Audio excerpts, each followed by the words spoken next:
Hello, mga taga-barangay Gandang Gising. Welcome back sa Pedro Peckian Podcast. Ngayong araw, ikikwento ko po sa inyo ang Short Story 6 sa Ay, Parang Tanga, Volume 1. Pwede pong i-view sa Wattpad ang istorya. Kung gusto po nyong magbasa habang nakikinig, i-click nyo ang link sa description. If at any point, nagustuhan po ninyo ang istorya, pa-like, comment, at subscribe naman. Salamat po! Bago pa humaba ng parang tanga yung intro ko, umpisahan na natin ang Milagrong Natamasa ni Mang Panata.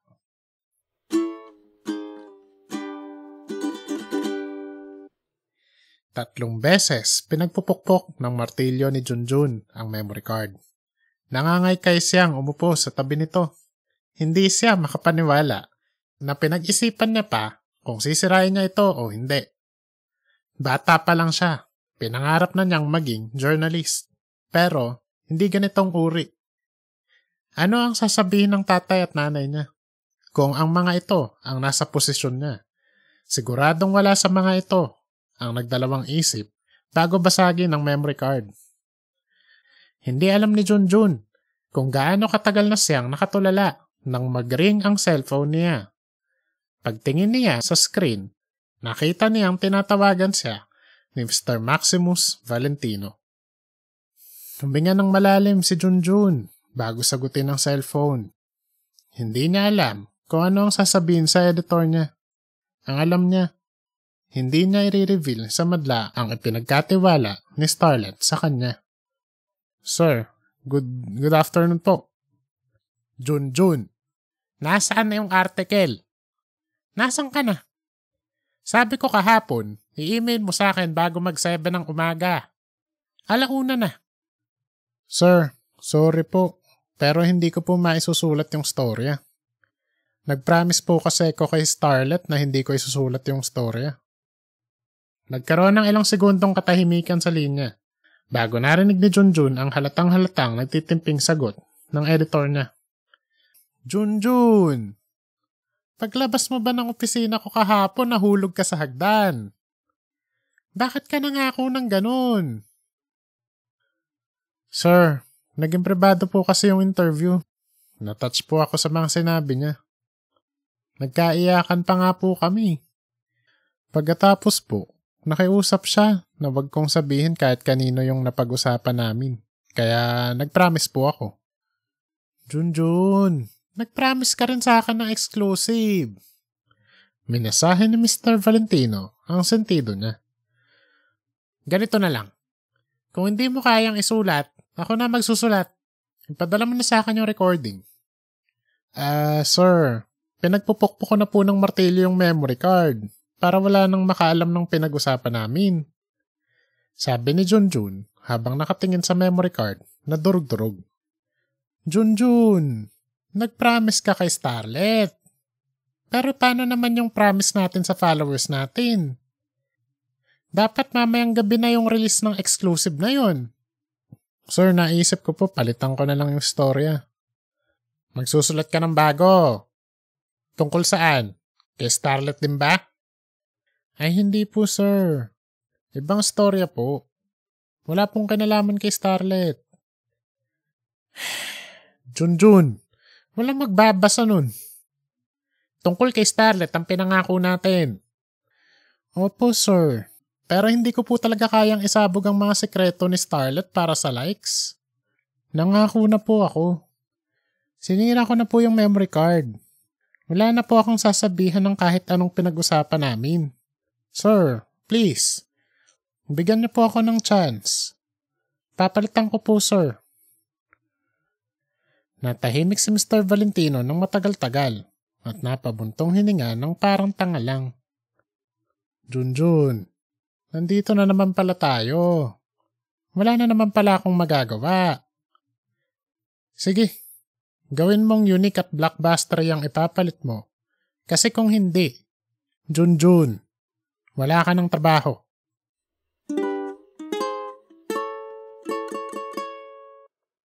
Palakad-lakad si Junjun, naghihintay ng leads mula sa mga contacts na.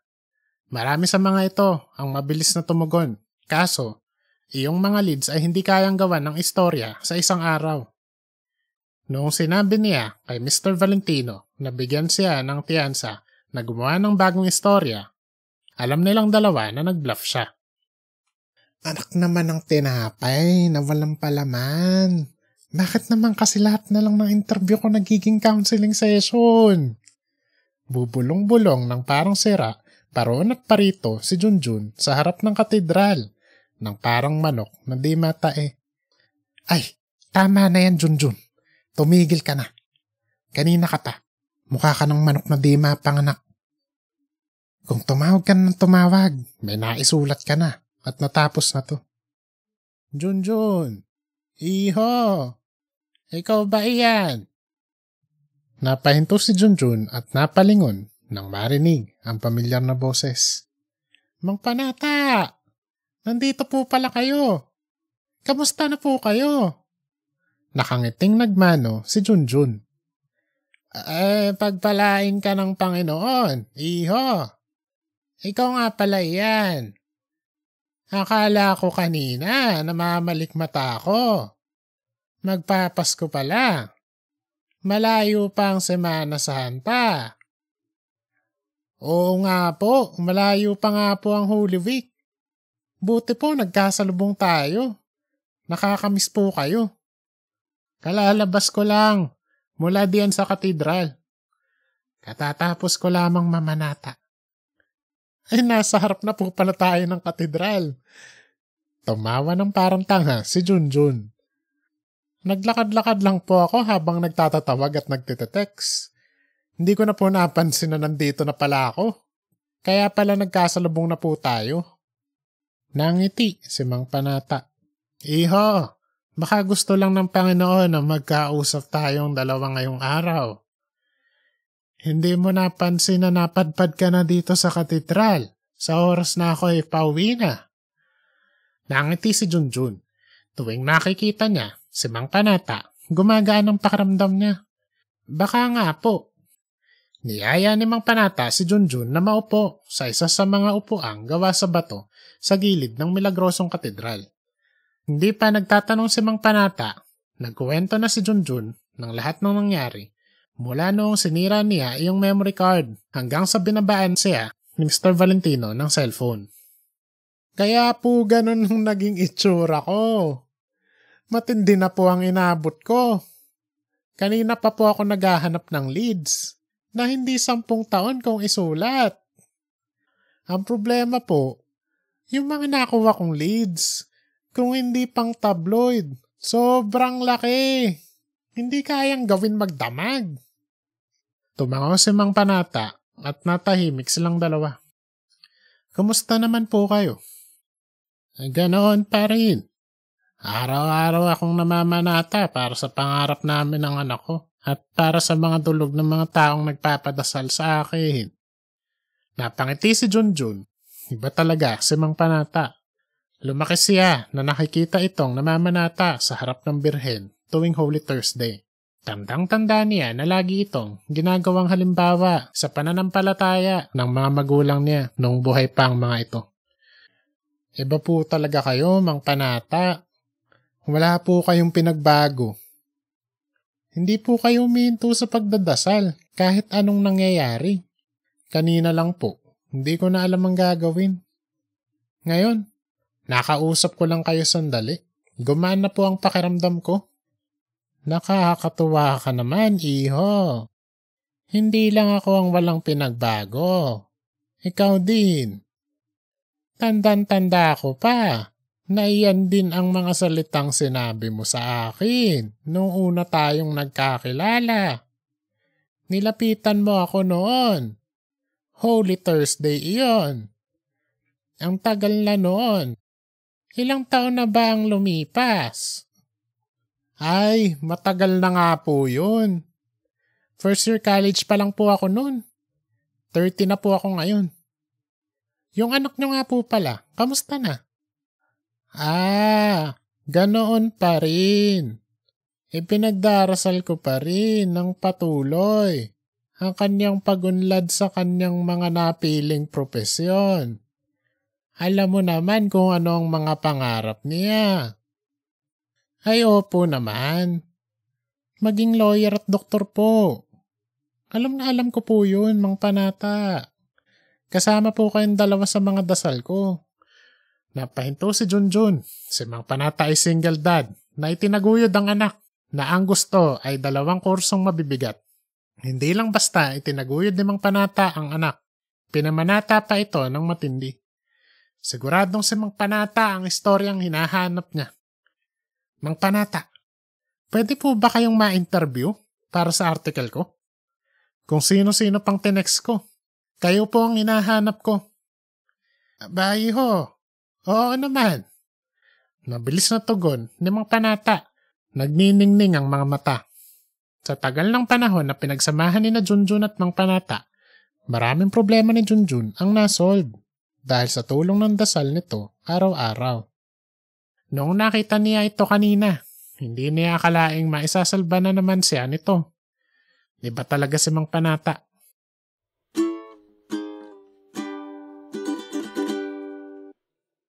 Buti po nakasalubong ko kayo. Iniabot ni Junjun ang plato ng puto bongbong kay Mang Panata bago siya umupo sa tapat nito. Naisip ni Junjun na magmerienda kasama nito habang ini-interview niya ito. Iho, hindi lang ikaw ang natuwa. Ako rin. Kanina, nang hingi ako ng senyales sa Panginoon. Alam mo naman na ang tagal ko nang namamanata tungkol sa anak ko. Noong marinig ko na ang pinoproblema mo na sa buhay ay tungkol na sa trabaho, napagtanto ko kung gaano nakalayo ang narating mo sa buhay. Kaya naman, ako ay tila nagkaroon ng panibagong pag-asa na ang Diyos ay makapangyarihan at maawain. Tila nagkaroon ng panibagong pag-asa? Tila po? Napahinto si Junjun sa pagsubo ng puto bongbong niya.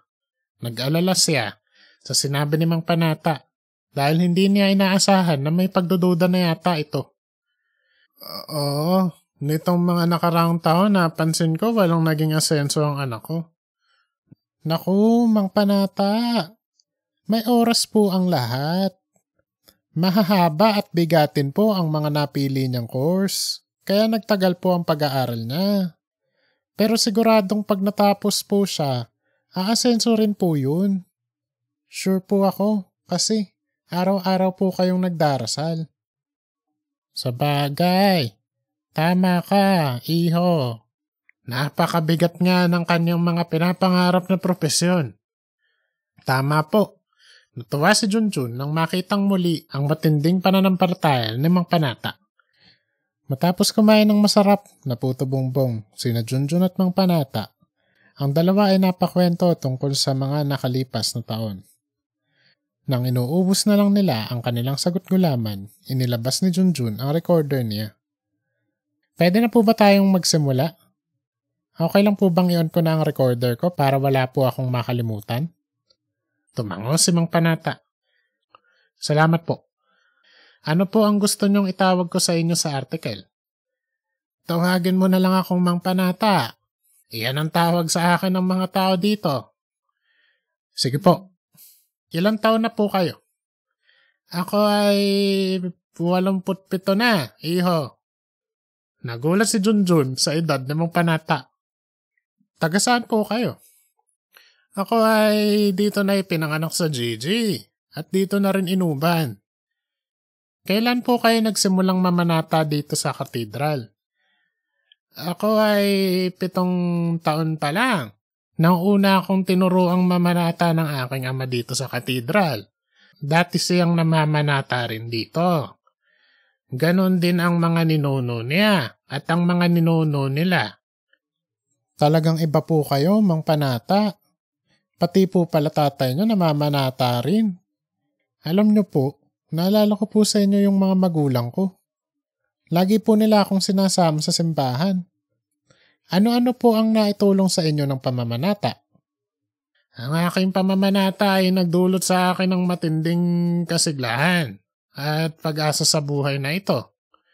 Ang Diyos ang siyang aking kapitan sa lahat ng oras. Opo, nararamdaman ko rin po yan. Ano po ang naging hanap buhay nyo nung kayo'y kalakasan pa? Sa awa ng Diyos, ako'y maraming minana sa aking ama na minana pa niya sa mga ninuno niya.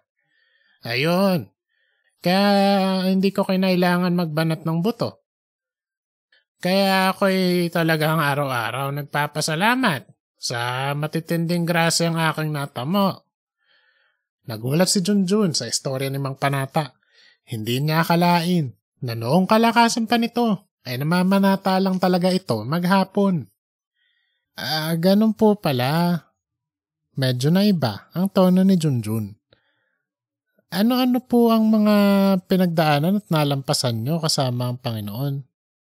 Siguradong marami na po yun. Kahit yung 3 pinakamalalaki lang po. Marami nga yan.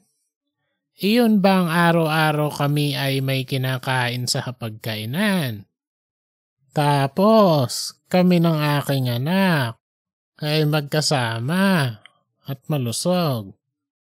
Iyong mga ganon ay maaaring hindi natin napagtutuunan ng pansin. Ngunit grasyang tunay ng Panginoon. Opo. Napangiti si Junjun. Tama si Mang Panata. Sa totoo lang, hindi na nga niya naiisip na grasya ang mga maliit na bagay na iyon. May natutunan na naman siya kay Mang Panata. Mang Panata, nakakatuwa naman po yung mga sinabi niyo. Pero, anong pinakamalaking biyayang natanggap nyo galing kay Lord? Ang pinakamalaking biyaya na natanggap ko ay ang aking walang hanggang pag-asa at lakas ng pananampalataya. Na balang araw, ang aking anak ay magiging pinakatanyag na manggagamot at abogado. Kagaya ng pinapangarap naming dalawa para sa kanya. Maganda naman po yung mga dasal nyo na maging pinakasikat siya. Pero kung siya ay naging doktor at abogado na nakakatulong sa iba, answered prayer na po kayo. Iho, hindi pa siya doktor o abogado. Pero sabi nyo 87 na po kayo. Ilan taon na po ba siya? Nalito na si Junjun. 5 taon na siyang senior. Kumunot ang noon ni Junjun. Senior po sa kolehiyo? Ba't po nagtagal?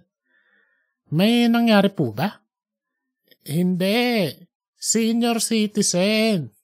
Ikaw na ang nagsabi na 87 na ako.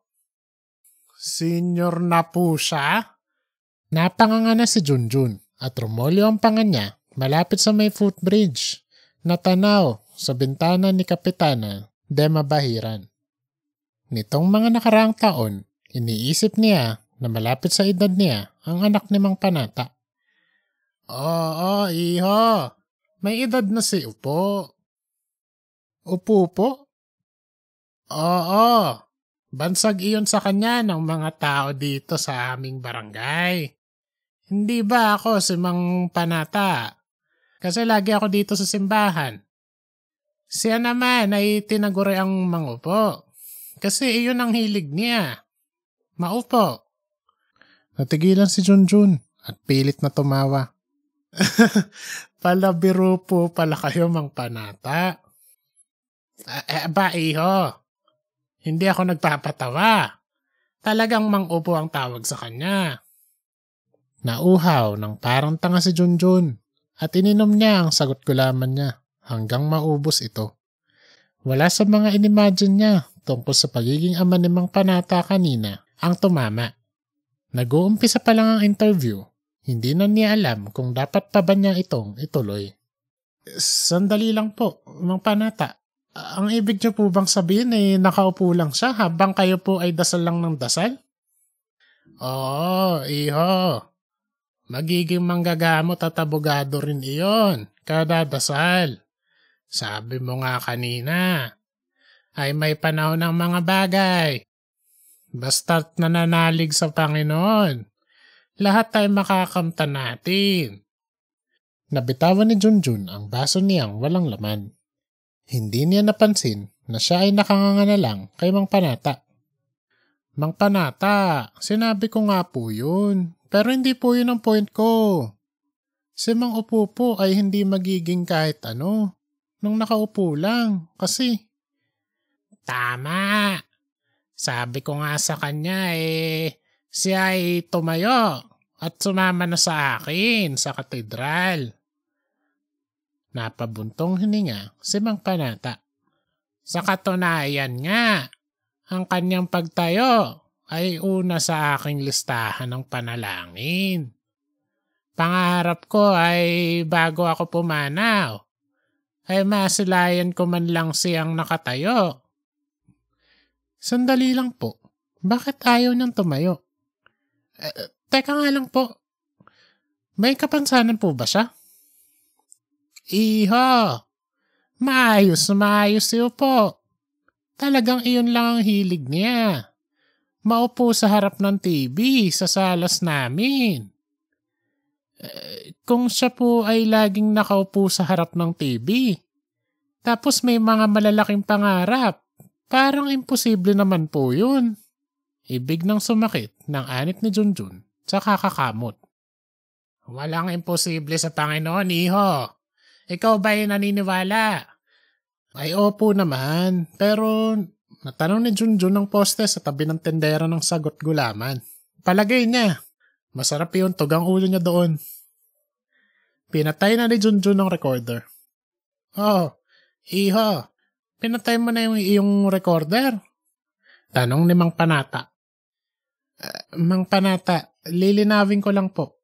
Si Mang Upo ay walang disability. Pero hindi siya tumatayo at kayo naman puro dasal lang ginawa para maging doktor at abogado siya. Tama, ganoon nga. Mang Panata, hindi ako naniniwala na pangarap ni Mang Upo na maging doktor at abogado kung 65 na siya hindi pa rin siya kumikilos. Baka naman po nape-pressure sa inyo. Baka kayo po ang may gusto nun. Kumunotang noon ni Mang Panata. Hindi, pangarap niya iyon. Siya ang nagsabi sa akin, kaya ako ipinagdasal. Kung ako lamang ang pag-uusapan, simple lang ang pangarap ko sa buhay. Ako ay mabuhay. Siya po ang nagsabi. Napatanga si Junjun. Hindi na niya maintindihan kung sino ang mas malabo, si Mang Panata o si Mang Upo. Lagi po ba niyang sinasabing pangarap na yun? Baka naman po nagbago na ang isip niya. Hindi. Isang beses niya lang sinabi iyon. Tandang-tanda ako. Noong 5 taon pa lang si Upo. Bigla siyang nagsalita habang nakaupo sa harapan ng TV. Sabi niya, Itay, pangarap ko pong maging doktor at abogado. Tandang-tanda ako ang gabing iyon. Dahil noon lang siya nangarap.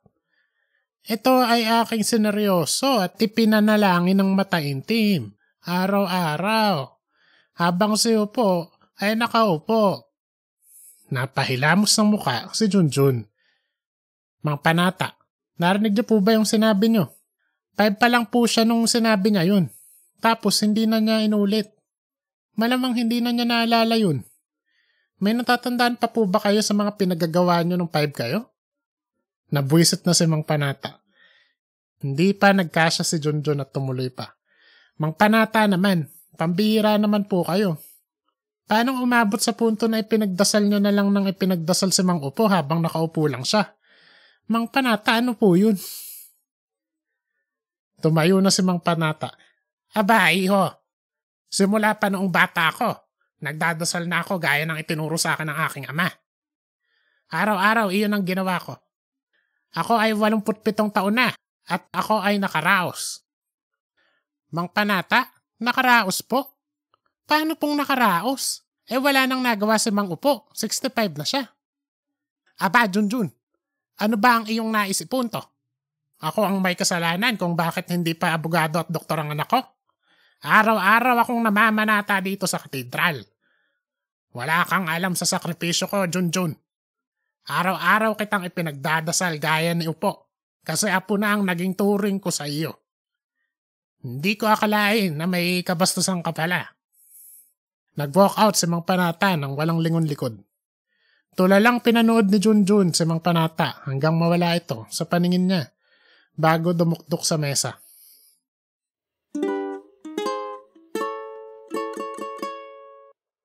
Buong magdamag, tuwing pipikit si Junjun, nakikita niya ang galit na mukha ni Mang Panata. Kaya pagsikat ng araw, pumunta na siya sa katedral para abangan ito. 8 na ng umaga, wala pa ito sa nakasanayang upuan nito sa harap ng birhen. Naisip ni Junjun na magtanong-tanong sa mga naglilinis ng simbahan. Ate, nakita niyo po ba yung matandang laging nakaluhod dito? Si Mang Panata? Tumango si Junjun. Hindi pa. Nagtataka nga ako. 6:30 nandito na yun. Baka po may pinuntahan. Sa tingin niya po ba pupunta siya ngayon? Oo naman, iho. Araw-araw nakaluhod yun dyan. Dati yun, 7 ng umaga dumarating. Pero nitong taon na to, 6:30 nandito na yun. May ulan o wala. Nandyan yun. Kahit may sakit. Namamanata. Aalis yun mga 5 na. Alam ni Junjun na makadiyos si Mang Panata. Pero hindi niya akalain na ganito katindi ang pamamanata nito. Araw-araw po, 6:30 ng umaga hanggang 5 ng hapon nandito po siya. Oo, dito na nakatira yun. Kilalang kilala yun dito. Marami nagpapadasal dun. Talagang makadiyos yun. Sobrang sipag. Sinasabihan ko nga na hindi na siya bumabata. Dapat nagpapahinga-pahinga na rin siya. Alam niyo po ba kung ano address niya? Hindi na kaya pang maghintay ni Junjun. Alam niyang sumobras siya kagabi. At kailangan niyang makitang okay ang kabuto-buto niyang pamilya. Hindi eh. Pero ang alam ko, taga Pekian Village yun. Kilalang kilala dito yun. Ipagtanong mo na lang.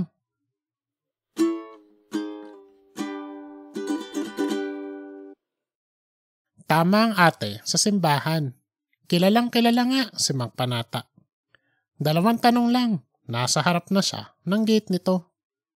Pipindutin na niya ang doorbell nang lumabas ng pinto si Mang Upo. Nagmamadali. Hello po. Dito po ba nakatira si Mang Panata?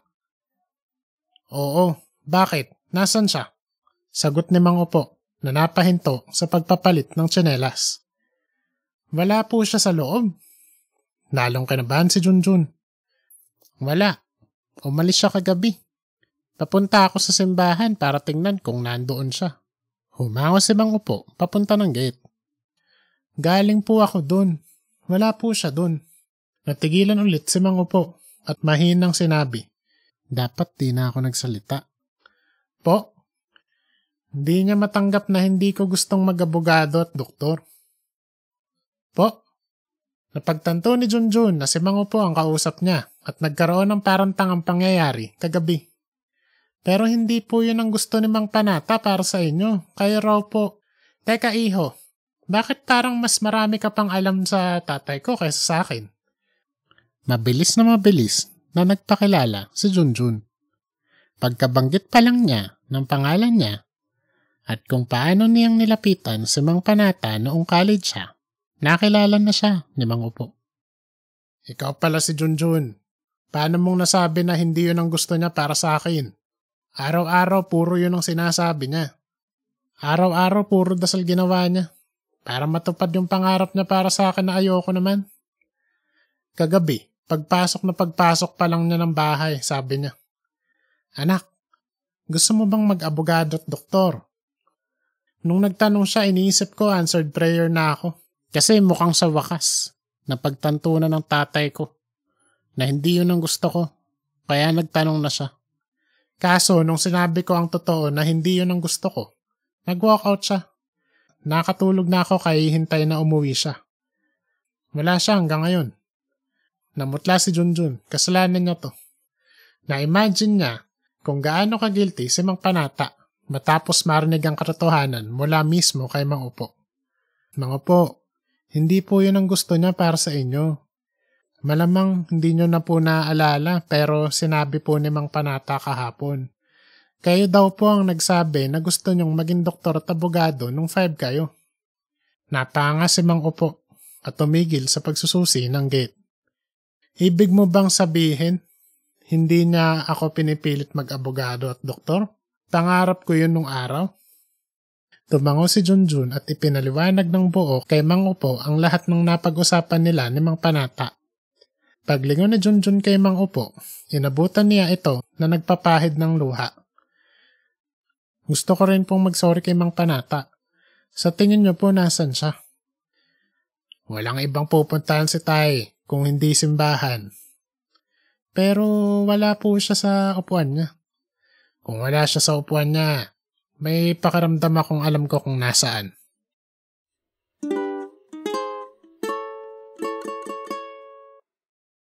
Tama si Mang Upo. Dumiretso si na Junjun sa Blessed Sacrament at nandun nga si Mang Panata, nakaluhod. Binuksan ni Mang Upo ang pinto at natigilan sila ni Junjun sa narinig.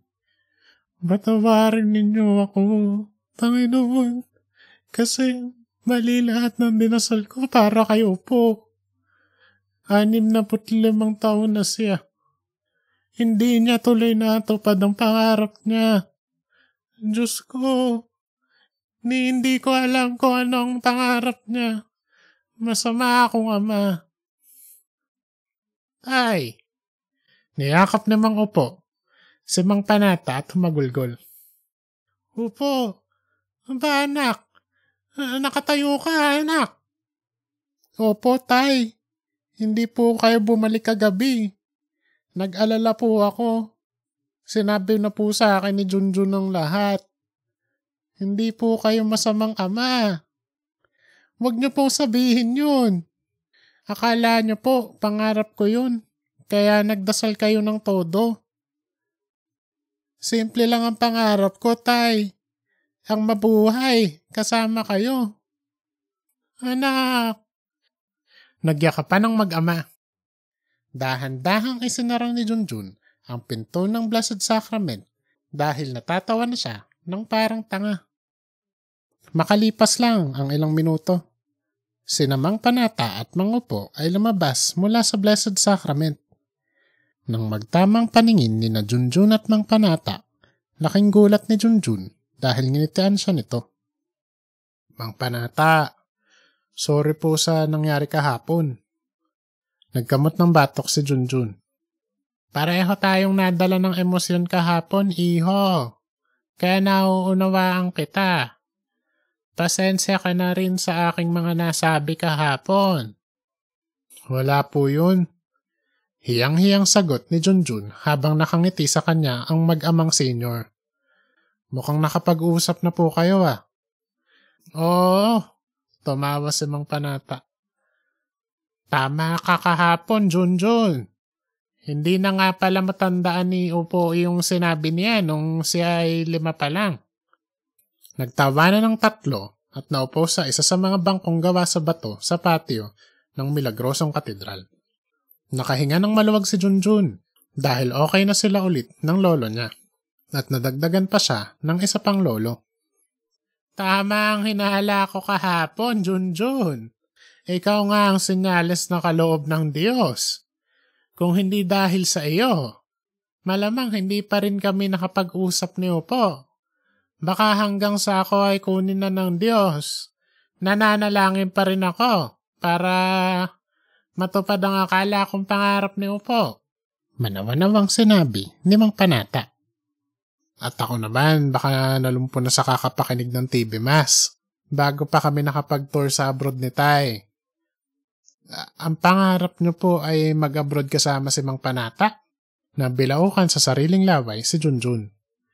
Oo. Walang iba. Mula noong bata pa ako, simple lang ang pangarap ko sa buhay.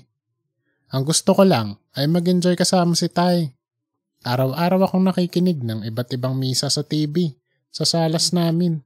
Umaasang matutupad din ang pangarap ko na makapiling si Tay habang nakakakita ng iba't ibang tanawin sa iba't ibang bansa. Araw-araw akong nalulungkot tuwing nakikita ko siyang umaalis. At araw-araw, tuwing uuwi siya, Umaasa akong tatanungin niya ako kung gusto ko bang magbiyahe kasama siya. Sumamid si Junjun. Mang Upo, bakit hindi niyo na lang po sinabi kay Mang Panata na yun ang pangarap niyo? Pagkatanong ni Junjun, pinagsisihan niya ito dahil naisip na niya kung ano ang isasagot ni Mang Upo. Junjun, hindi ko kailangan magsalita. Ang kailangan ko lang magdasal. Ako ay 65 na. Nakaraos ako sa awa ng Diyos. Nakangiting sinabi ni Mang Upo. Nagka-deja vu ng parang tanga si Junjun. Hindi ganoon, anak. Sabi ni Mang Panata bago pa maibuka ni Junjun ang bibig niya. Napalingon si Junjun kay Mang Panata at nginitian siya nito ng makahulugan bago harapin nito si Mang Upo. Natutunan ko kay Junjun na importante na kumilos din kasabay ng pagdadasal. Kaya pag-uwi ko kagabi, tinanong kita agad kung gusto mo bang mag-abogado at doktor. Pumikit si Mang Panata at huminga ng malalim. Tila lumalim na ng parang tanga ang mga kulubot nito at lalong nagmukhang ama ng isang 65 anyos. Noong malaman ko ang totoo, ako ay umalis ng walang imik kasi ako'y nanlupaypay. Kung ako ay nakipag-usap sa iyo habang nagdarasal, sa halip na nagdasal na lang ng nagdasal, hindi tayo maabot sa edad na 65 at 87 nang walang nangyari. Tumango si Mang Upo at natuwa si Junjun na na-realize ni Mang Panata iyong punto niya. Pero hindi siya natuwa nang makita ang matinding panlulumo nito. Mang Panata, ang importante po, nagkaintindihan na po kayo ni Mang Upo.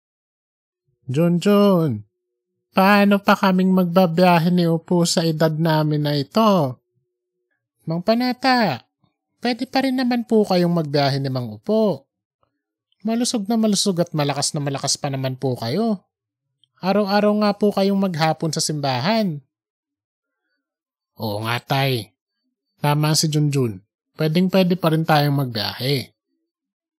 Bumalik ang ngiti sa labi ni Mang Panata.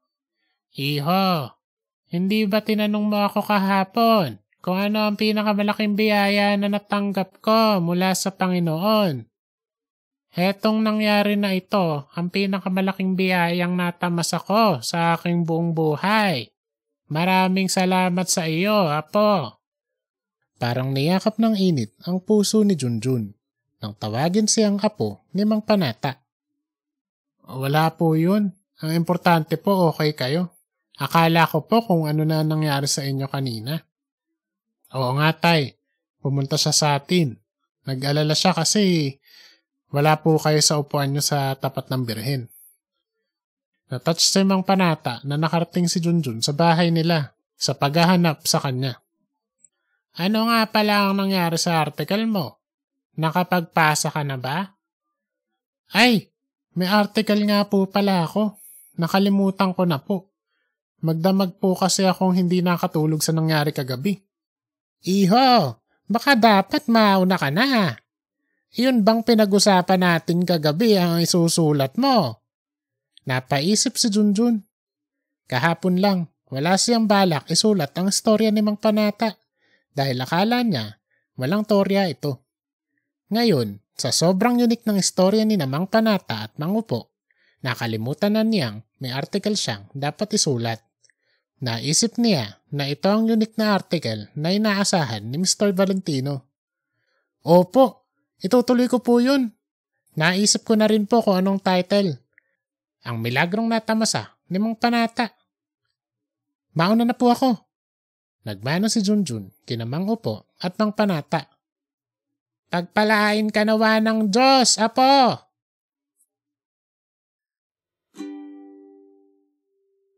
Maraming salamat po sa inyong suporta. Kung nagustuhan ninyo ang milagrong natamasa ni Mang Panata, please like, comment, share, and subscribe. Kung gusto ninyong ma-notify tuwing may bagong istorya, pinutin nyo na rin ang notification bell. Ang lahat ng kwento ni Pedro Peccan ay nasa Wattpad din. Link in the description. Please share, comment, and leave a star. Kita-kita tayo ulit sa Store 7. Ang Pasko ay may sabit.